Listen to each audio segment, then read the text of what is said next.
After I finished my call to Borg, I spent the rest of the drive steeping in my own thoughts. My heart found a new way to break as I sat in silence, knowing I likely won't be able to see Angela again. I never questioned if she was dead or not, but I had become so subconsciously numb that I completely forgot what it was like to hurt. I was actually grateful for the pain. With every tick that increased the number on the odometer, so did my wrath. I didn't even have the urge to stop and get taquitos. I spent 10 years waiting for some sort of closure, even though I was robbed of an opportunity to say goodbye for a second time. I couldn't help but feel a sense of completion. I know who killed Angela, and I was on my way to give him a York beatdown. There's no better closure. I may not be able to say goodbye to Angela, but I take great comfort knowing that I'll be able to say hello again instead. For now, I will allow myself to hurt. It helps chip away at any fears that I may have left. I pull up to Borg's dilapidated ruins. Borg is outside carrying what looks like a large sword as he waddles his way up to my car. Shit, is he going to fit in the car? Borg, what the holy hell do you have in your hand? I ask. He packs himself into the front passenger seat. Borg bring falchion sword. Good for murder sport, Borg says with an infectious amount of excitement. Don't you think that's overkill? I have a gun, you know. Jim have pitiful boomstick. Borg have real weapon. Jim just jealous, Borg says, hauling the ridiculous blade over his shoulder and into the back seat. I drop the topic. Borg, I swallow loudly as I continue. You wouldn't eat me, would you? Borg like Jim. Borg no eat Jim. Eating Jim would be like Jim eat dog, Borg says matter-of-factly. You sassy bastard. Alright, well, I'm glad that you find me too adorable to eat. I fire back. Letting out his own booming laughter, he replies.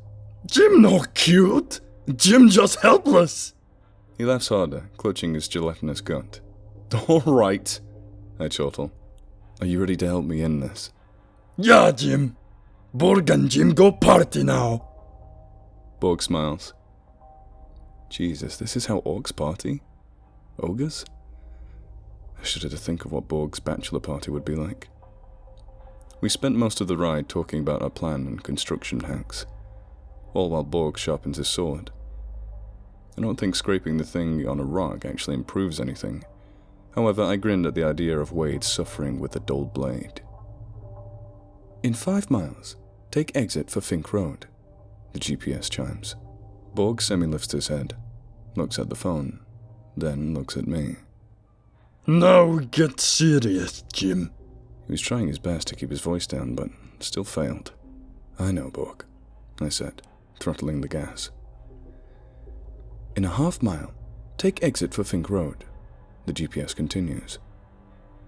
I come off the freeway and start my way down Fink Road. The road is barely paved and unlit.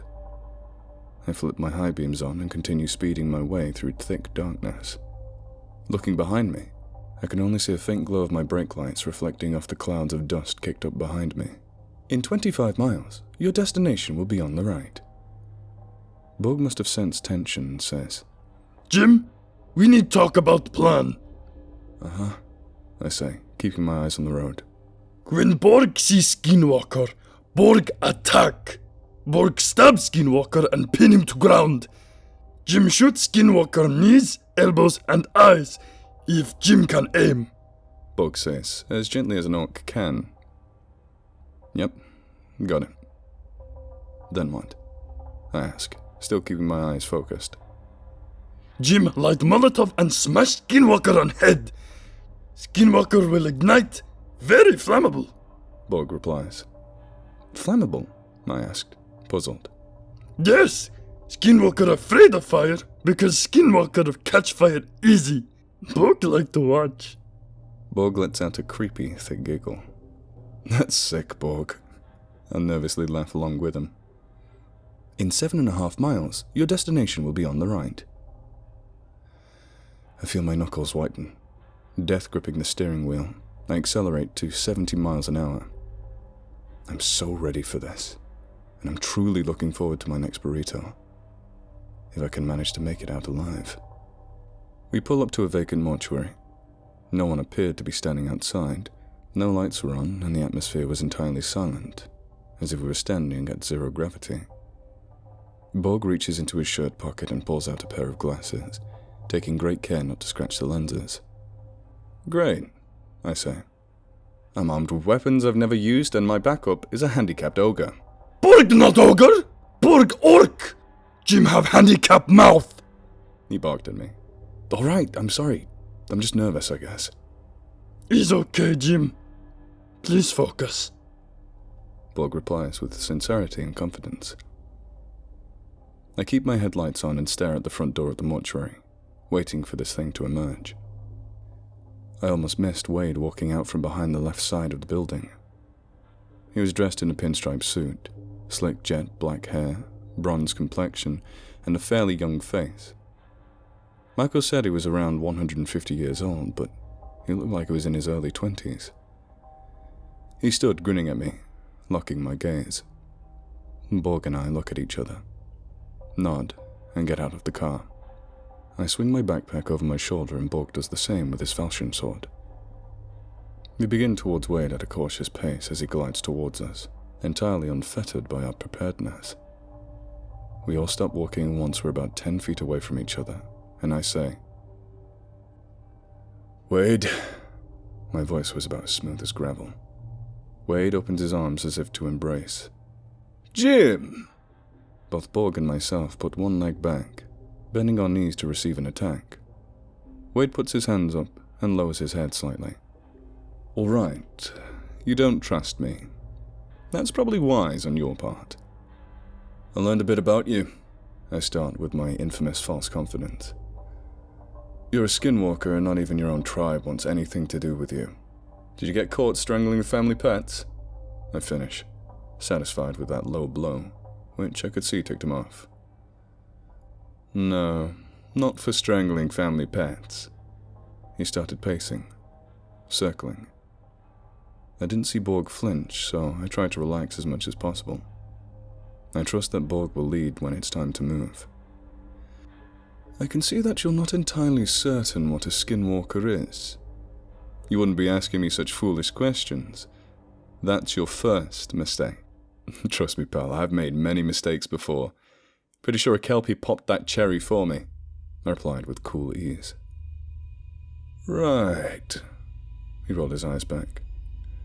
"Well, a skinwalker is essentially a Navajo medicine man that succumbed to dark magic." He looks up at us, as if expecting some weird withdrawal or newfound fear. I've met quite a few beings that could decimate this freak. When Wade doesn't receive his desired reaction, he continues, keeping his hands behind his back and standing up straight. "Medicine men have been known to live far beyond the normal expiration date of humans. However, medicine men who insist on using dark magic to assert themselves in war, that is greatly frowned upon. My tribe couldn't handle my ideology, so I was cast out. And you know what? It's been the most liberating experience I could have ever been gifted. I roam as I please, I live as I please, and I kill as I please." "Gross," I reply, my blood boiling. Borg remains stoic and silent, fixated on our target. He looks so damn cool right now. Wade gets impatient. "Child, you will either worship me or fear me. The only other option is death." He sneers, his voice starting to gurgle. I'm guessing this is his rendition of wolfing out. "I didn't come here with silver bullets and an orc just to join your shit show of a religion, Wade," I yelled at him. Years of frustration, pain, and despair led me to being absolutely fearless and angry. "I came here to annihilate you for your crimes against humanity, particularly against my sister. I have literally ghost-toted legendary entities that would serve you up on a slice of toast before a morning run. You're just a well-preserved human with magic tricks," I reply with a severe vitriol. This does him in. I finally touched a nerve. You will respect me! It sounds like something's bubbling from his throat. His skin begins to turn bright red. I don't mean his cheeks. Every exposed portion of his skin is turning red. I can see Borg bracing for something. In turn, I do the same. Looks like tea time is on. Come at me, bitch. If those would have been my last words, that would have been epic. The skin and clothing begin to melt from Wade's exterior, revealing a dark shade of espresso. I could hear his bones crack and his limbs disjoint until he drops on all fours with his head down. His roar can only be described as a puma's with the base cracked up all the way. Once Wade was finished transforming, he slowly lifted his head, and that's when I finally felt dread in his presence. Half of his face was occupied with a lipless mouth adorning large, pointed teeth. He had small black eyes, fitted just above his shapeless nose, and long black hair that went down to his waist. I watched his chest heave and fall with every breath as he stared straight at me. Borg snaps into action and darts after Wade, raising his falchion, accidentally smacking me in the face with it.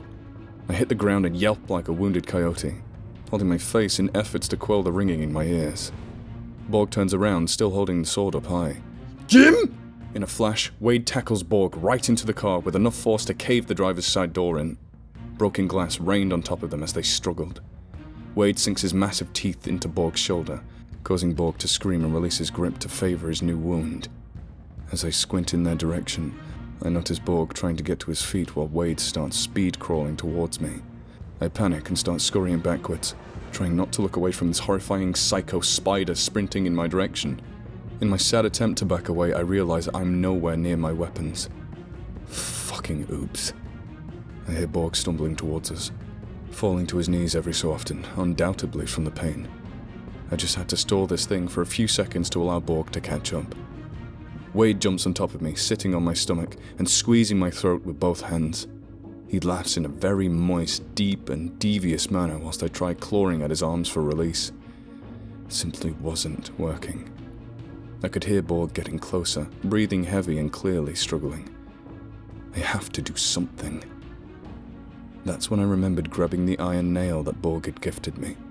I quickly shoved my hand into my pocket, feeling the cold, rough surface on the nail. I yank it out of my pocket and slam it right into Wade's neck, causing him to release his grip and reach for the nail. In that split second, I wiggle from underneath him. Borg grabs Wade by the hair and slams him onto the ground. Borg treated Wade like a rag doll and kept swinging him around until Wade could no longer move, entirely immobilized and worn out. Borg slammed Wade into the dirt, shoving his falchion into his chest and burrowing the other end into the ground beneath him, pinning him in place. Jim, get Molotov! Borg says with exhaustion. I fumble my way to the backpack, pulling out the anarchist's grenade and run over to Wade's body. What's really creepy is that he's still breathing, even with the blade buried deep into his chest. He didn't bleed either, like some sort of sentient corn husk doll. I stand over Wade's body and light the Molotov, watching him look up at the sky. He had nothing to say, and no fight left to offer. I very nearly felt sorry for him. I raise the Molotov above my head and slam it right into his stomach. His whole body engulfed in a matter of seconds in soft chartreuse flames. Borg and I both dropped, sat in silence, panting from expulsion of adrenaline and newly acquired pain. "Are you all right?" I ask Borg through breaths. Borg fine, he replies, shifting his weight. "Thank you, Borg. I couldn't have done this without you." I try really hard not to tear up, but since Borg and I have already crossed the threshold of leaking bodily fluids a long time ago, I allowed myself to sob. "He's okay, Jim," Borg says, gingerly hugging me about as gently as a rusty bear trap. "Wade gone. Now Jim can heal inside," he finishes, patting me on the back. I limp over to the car and retrieve my phone and realize I have 13 missed calls from Madeline. Here we go. I call her back and she picks up in the middle of the first ring. Jim, are you alright? Yeah, I'm okay. Thanks to Borg, of course. Adeline lets out a sigh of relief. Thank goodness.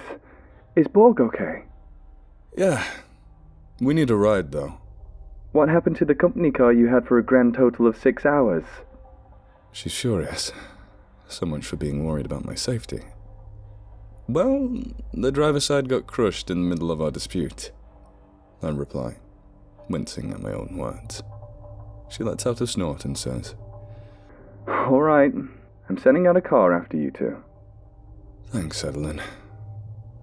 After this, you won't be hearing from me anymore. I don't think I can work for Cerber any longer.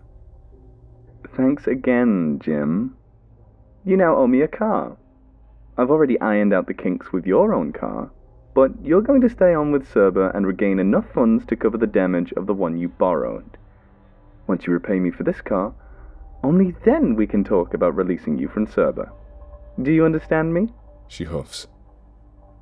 I guess. I reply with defeat. Good. I'll allow you 1 week to recover, but then I expect you to be accepting rides immediately after. Oh, and watch your mouth. I'm getting complaints about your attitude from clients. She finishes. Yeah, okay. Sorry, Adeline, I say, rolling my eyes. Wonderful. Get well soon, Jimmy boy. Thank you for being a loyal employee to Cerber.